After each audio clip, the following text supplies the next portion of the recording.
First round of the 2025 MotoGP season was all about one man, Marc Marquez. And little wonder, pole position as well as ridiculously comfortable successes in the sprint and feature races means that he left Thailand leading the MotoGP World Championship for the first time since November 2019. But there's reason to suggest another name was the most impressive rider of the weekend, Ogura. The reigning Moto2 champion caught everyone off guard.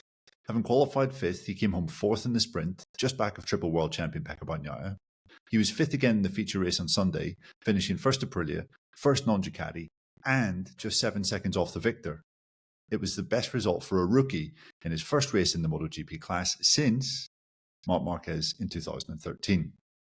He was labelled MVP of the day on Saturday by Franco Morbidelli, and the Marquez brothers could hardly contain their surprise when Bagnaia informed them Ogura had been hanging just 2 or 3 tenths of a second behind him for the majority of the race. So why was this such a surprise? And where did Ogura's performance come from?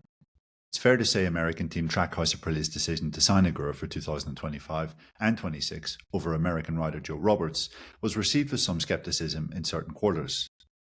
Just before the signing was confirmed in August 2024, a host of uninformed journalists poured scorn on the decision. Yeah, he's not someone that's going to, I think, bring flocks of fans to the track, or he's maybe not going to be the easiest rider to present on social media. I just find it quite an odd rider selection for a team that really wants to focus on their image, their presentation, and doing things in a different way. It looks like they're not going to sign Joe Roberts. I just don't get it. It just doesn't make any sense to me. I mean, people say, oh, well, Ogura is better than Roberts. And I'm like, well, really? I don't get it, even from a sporting or a commercial point of view. Seriously hope for their sakes none of those voices show their faces in public again. But step back to the summer of 2024. The thing was, Ogura had an impressive career, but you could argue it was nothing truly extraordinary in the vein of Marquez, Bagnaia or Pedro Acosta. Okay, he fought for the Moto3 title until the final race in 2020, but he didn't even manage to win a race in that season, or the one before. And he moved up to Moto2 in 2021, having led a solitary lap of a single race in his entire Grand Prix career. David Alonso, he most certainly was not. It then took him 4 years to win the Moto2 championship.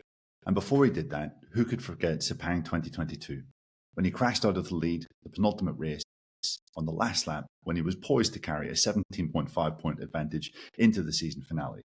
Add in, he broke 3 bones in his right hand in Austria last year when in an unassailable position, and it raised the question whether I could really hold his nerve in the big pressure moments. Yet there was no question he could handle the big occasion in Thailand. That was something that impressed former MotoGP racer and World Superbike runner-up Eugene Laverty.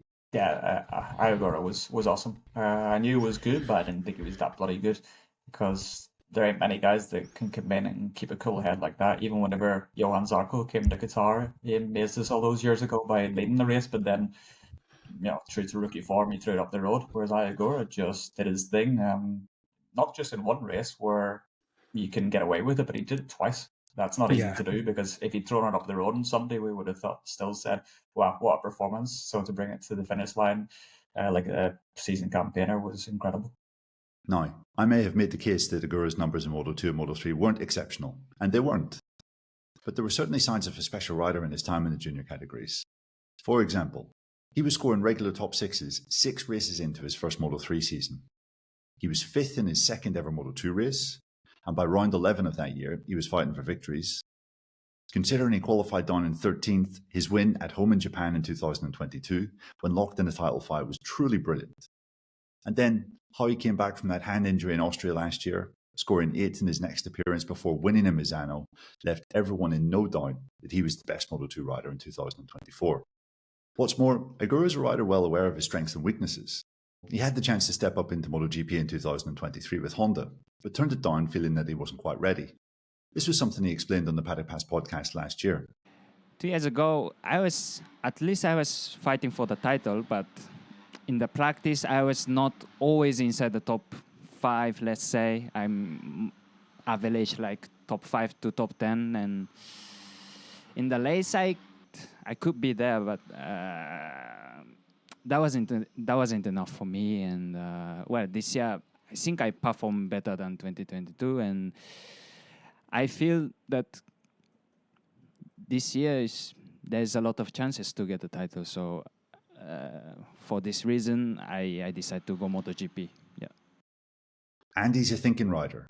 He takes his preparation seriously, and I'm not just talking about hanging out in the gym all day. Consider how he prepared for his title challenge in 2024, as described by his longtime crew chief from Moto3 and Moto2, Norman Rank. It's the consistency. It's just the consistency. Finish the races and take the points when you finish 5 or 4. Don't go crazy for the single result if you have this target. But it's not like we go to the weekend and don't know this. He have little sheets beginning of the season where he, with a pen, he write down how many podiums I need, how many points after 10 rounds I need, how many wins I need to be in this point level. He check championship standings from the last 3-4 years, how many points the champion had after 10 races, like this, like a system, you know?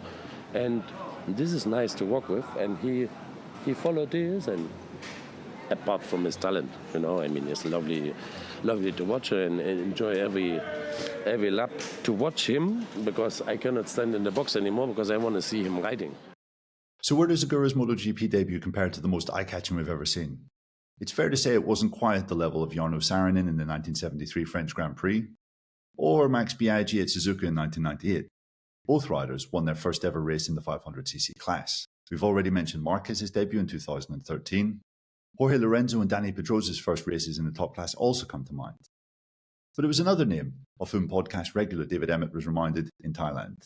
I think this is more sort of quietly impressive rather than, this is not grandstanding, big blowout fireworks stuff.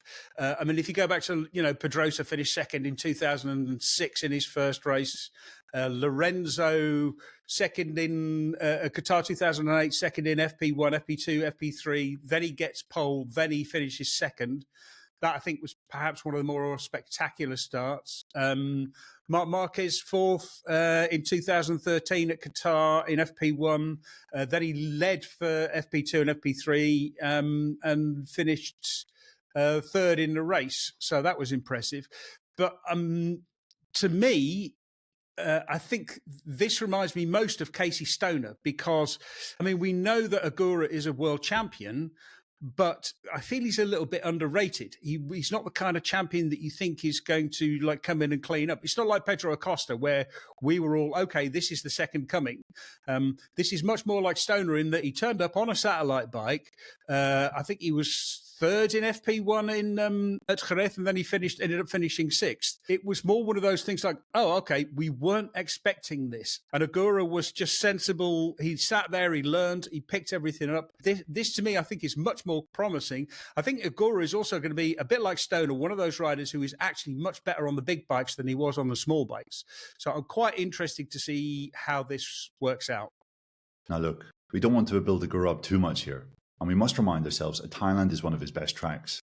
He had also tested there for 2 days prior to the first round. But for someone who I personally didn't expect to be in the top 10 at the first round, it's fair to say he's well ahead of schedule. Perhaps Argentina will give us a clearer idea of what Ogura's potential will be this year. Either way, it certainly points to I doing some very special things in 2025.